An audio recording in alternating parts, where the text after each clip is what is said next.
इस वक्त हम हैं शहीद स्मारक पर और एक ऐसी चर्चित भर्ती जो लगातार चर्चाओं में है और लंबे वक्त से इस एसआई भर्ती को रद्द करने की मांग लगातार एसआई भर्ती से जुड़े हुए अभ्यर्थी कर रहे हैं। अब हनुमान बेनीवाल पिछले छः दिन से इस धरना स्थल पर लगातार यहाँ पर वो आते रहते हैं और सपोर्ट इनको कर रहे हैं, लेकिन अभी भी ये धरना लगातार जारी है। देखना ये है कि ये जो भर्ती है इसका जो धरना चल रहा है क्या असर रहता है, क्योंकि जिस तरह से कोर्ट ने भी माना, कोर्ट के बाद तमाम जो सब कमेटी बनी कैबिनेट की, उसके बाद भी अभी तक इस पर कोई फैसला नहीं हो पाया है, लेकिन अभ्यर्थी लगातार अपनी मांग को लेकर डटे हुए हैं। हमारे साथ यहाँ पर विकास बिदूड़ी हैं, उनसे बातचीत करेंगे और लगातार संघर्ष करते आ रहे हैं पिछले काफ़ी लंबे वक्त से और एसआई भर्ती से जुड़े हुए अभ्यर्थियों के जो हित हैं उनकी बात वो लगातार कर रहे हैं। आखिरकार क्यों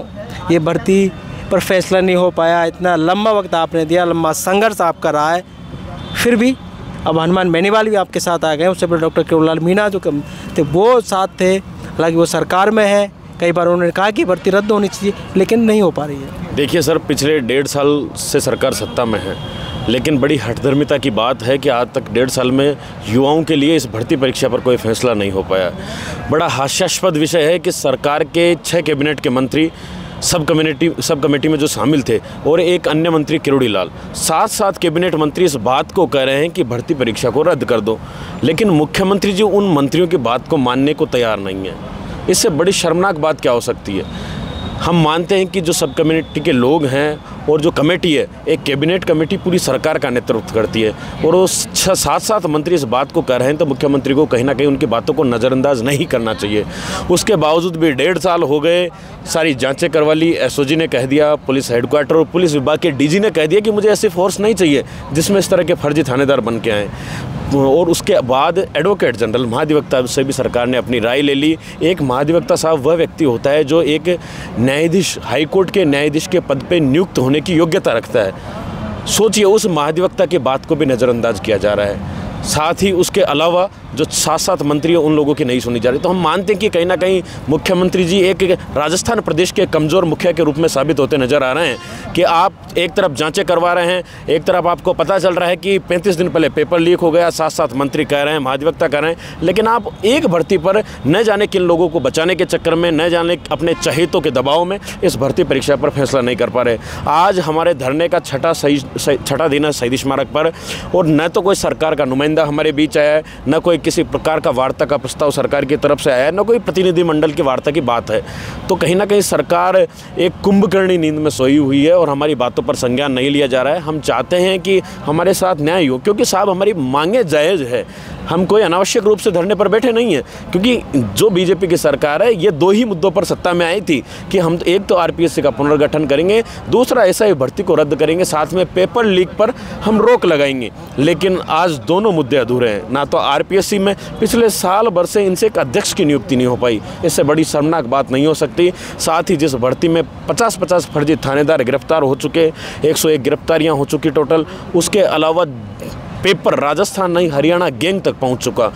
और जिस भर्ती में खुद जो पेपर कंडक्ट कराने वाली एजेंसी है वो खुद फेल्योर हो चुकी, उसने 35 दिन पहले पेपर लीक करने का काम किया, उसके अध्यक्ष और सदस्यों ने पेपर बेचने का काम किया। तो बड़ा निराशाजनक विषय है कि सरकार इस मुद्दे पर संज्ञान नहीं ले रही है। देखो, आप किस तरह से देखते हैं कि लगातार आप यहाँ संघर्ष कर रहे हैं, लेकिन एक बात और कि किस तरह से सरकार क्यों नहीं कर पा रही, क्योंकि जैसे हनुमान बेनीवाल ने नाम लिया, उन्होंने कहा कि ये मंत्री है फला, उन मंत्री की वजह से नहीं हो रहा है। तो ऐसी क्या हठधर्मिता है, ऐसा क्या है कि इस भर्ती को रद्द करने के पीछे आपके क्या मानना है कि किस तरह से क्यों नहीं कर पा रहे? क्योंकि इतने लोग जो लगातार एसआई बन के लगातार निकल के सामने आ रहे हैं, फर्जीवाड़ा सामने आ रहा है, कई बार ट्रेनिंग में से उनको पकड़ लिया जाता है, कई बार भाग जाते हैं, फिर भी क्यों? कहीं ना कहीं सरकार के मंत्री और सीएमओ के अधिकारी इसमें शामिल है। वर्तमान समय में राजस्थान सरकार को ब्यूरोक्रेसी ने जकड़ रखा है।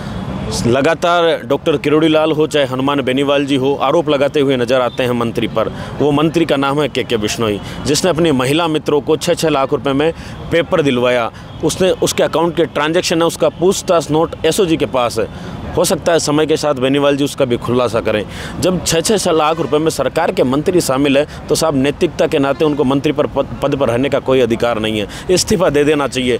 यही सबसे बड़ा कारण है कि सत्ताधारी मंत्रियों को बचाने के चक्कर में, अपने सीएमओ को, अधिकारियों को बचाने के चक्कर में और पूर्ववर्ती सरकार के काले कारनामों पर पर्दा डालने का काम वर्तमान सरकार कर रही है। हम देखते थे कि सरकारें बदलती है, एक बार कांग्रेस एक बार बीजेपी, लेकिन ये सिस्टम नहीं बदलता। इन विद्यार्थियों के साथ लगातार अन्याय हो रहा है। ये एसआई भर्ती का मामला नहीं है, हाल ही में पशु परिचर भर्ती हुई, उसमें भी अभ्यर्थियों के साथ पारी विशेष के अभ्यर्थियों को अंकों में 25 से 30 नंबर की बढ़ोतरी की गई और जो मेहनतकश युवा था उसके साथ अन्याय हुआ साहब। इसके अलावा पीटीआई भर्ती देखो, उसमें लगभग 90% विद्यार्थी फर्जी रूप से चयनित हुए हैं। सभी डिग्रियां ग्रेजुएशन से लेके पीटीआई डिग्री तक फर्जी है, लेकिन सरकार संज्ञान नहीं ले पा रही है। एसओजी के पास कहीं ना कहीं साधन संसाधन की भी कमी है। ये तो मैं धन्यवाद देना चाहूँगा आदरणीय डॉक्टर किरोड़ी लाल जी और एसओजी के एडीजे वीके सिंह जी का, जिन्होंने इतनी मजबूती से काबिल तारीफ कार्रवाई की कि 50-50 थानेदार आज जेल की सलाखों के पीछे। इतिहास में पहली बार है ऐसा, और सरकार का मंत्री सत्ता में रहते हुए सच की आवाज़ को बुलंद करता नजर आया। लेकिन सरकार के आगे कुछ कर नहीं पा रहे हैं, क्योंकि बिल्कुल सरकार के आगे वह भी नतमस्तक होते हुए नजर आ रहे हैं, क्योंकि जो सच बोलता है उसकी सरकार कभी सुनती नहीं है। सरकार वैसे तो झोली फैला लेती है कि हमें वोट चाहिए, विद्यार्थियों के नाम पर ये करेंगे वो करेंगे, बड़े बड़े दावे करती है, लेकिन आज सारे दावे धराशायी होते हुए नजर आ रहे हैं। कहीं कोचिंग संस्थानों का मामला भी सामने आता है कि कोचिंग संस्थान क्या मिले हुए हैं, क्योंकि कई बार ऐसा लगता है कि कोचिंग संस्थान कहीं पेपर को लेकर शामिल रहे हों। हनुमान बेनीवाल जी भी ये मुद्दा उठाते हैं, आपने भी ये कहा, क्या लगता है? बिल्कुल सर, कोचिंग संस्थान मिले हुए मानते हैं। ये जब कोचिंग संस्थान विद्यार्थियों के हितों पर कुठाराघात होता है, इनके साथ अन्याय होता है, तो कोचिंग संस्थान विद्यार्थियों के साथ न्याय की बात करने क्यों नहीं आते? ये इसी बात का प्रमाण है कि कहीं ना कहीं इन लोगों की भी संलिप्तता है। पूर्व में हमने देखा रीट घोटाले में एक बड़ी कोचिंग संस्थान कलाम, उसका नाम काफ़ी चर्चाओं में रहा, लेकिन आज तक कोई किसी भी व्यक्ति पर कार्रवाई नहीं हो पाई।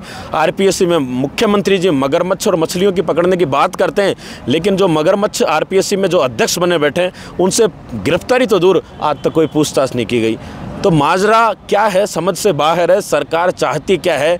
क्या इस तरह का संदेश देना चाहती है, राजस्थान में इस तरह की नज़ीर पेश करना चाहती है कि हम तो इसी तरह अन्याय होते देते रहेंगे बच्चों के? मगरमच्छ उनको ही निकल जाए, मगरमच्छों को पकड़ने की बात करें, मगरमच्छ उनको निकल जाए, सरकार को निकल जाए, क्योंकि इस तरह से ये लगातार जिस तरह से लोगों में रोष है। बिल्कुल हालात यही बनते नजर आ रहे हैं कि मुख्यमंत्री कहते तो हैं कि बंसी बजी है, चक्कर चलना बाकी है, लेकिन वो चक्कर दिल्ली में जाकर कहीं ना कहीं गुम हो गया।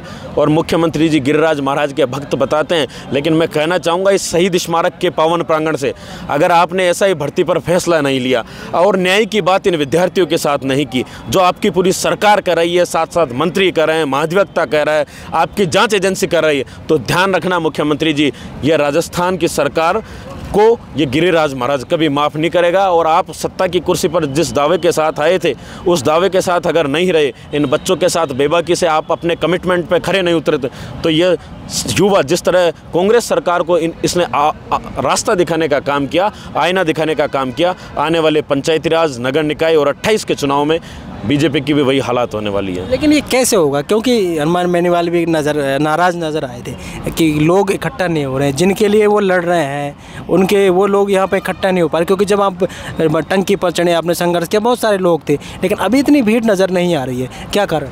देखिए, कहीं ना कहीं विद्यार्थी टूट गया साहब। 4 साल इस भर्ती परीक्षा को हो गए, विद्यार्थियों का सिस्टम से भरोसा उठ गया कि हमें कोई न्याय दिलाने वाला नहीं बचा, क्योंकि सरकारें वही है, सभी उसी ढर्रे पर चलती है और हर व्यक्ति करप्ट है। इस बात से विद्यार्थियों का मोह भंग हो गया। तो विद्यार्थी क्या करे? ये धरने, प्रदर्शन, आंदोलन के लिए विद्यार्थी थोड़ा बना है, ये तो पढ़ाई करने के लिए बना है, लेकिन मजबूरी में इसको लाचार बेबस होकर बैठना पड़ रहा है। ये काम राजस्थान की एक वर्तमान कांग्रेस सरकार का है, लेकिन वह कांग्रेस सरकार विपक्ष में होते हुए पूरे के पूरे 17 पेपर बेचकर आज राजधानी में संविधान बचाओ रैलियां कर रही है। शर्मनाक विषय है। उनको न्याय दिलाना चाहिए इन युवाओं के साथ जिस तरह अत्याचार हो रहा है।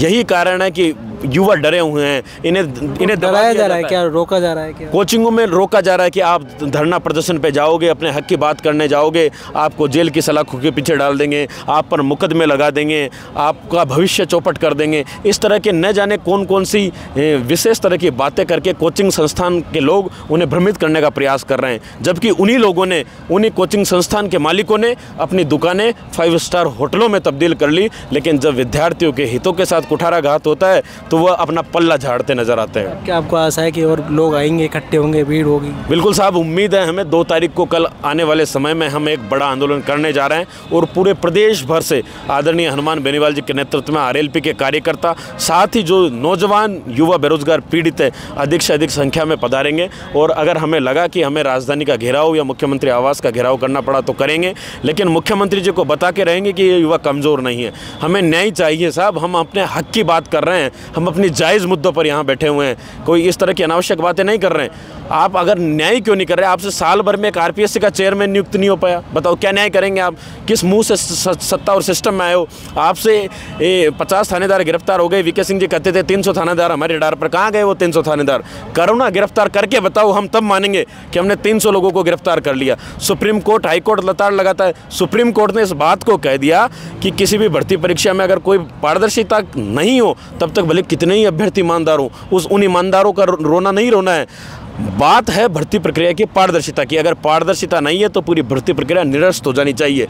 ये लोग सुप्रीम कोर्ट की गाइडलाइन को मानने को तैयार नहीं है। सोचो कितनी हठधर्मिता पर अड़े हुए हैं। कहीं ना कहीं ईश्वर हमारे साथ न्याय करेगा और मुख्यमंत्री जी को सद्बुद्धि देगा। इसे आर पार की लड़ाई है। बिल्कुल साहब, आर पार की लड़ाई है और आने वाले समय में वोट की चोट की ताकत के साथ हम इस सरकार को भी एहसास कराएंगे और हम न्याय लेके रहेंगे, क्योंकि हर मुद्दे पर, हर पेपर लीक के मुद्दे पर विद्यार्थी प्रताड़ित होता नजर आता है। तो हमें न्याय चाहिए। इसी गुहार के साथ इस शहीद स्मारक के प्रांगण पर आज धरने का हमारा 6वां दिन है।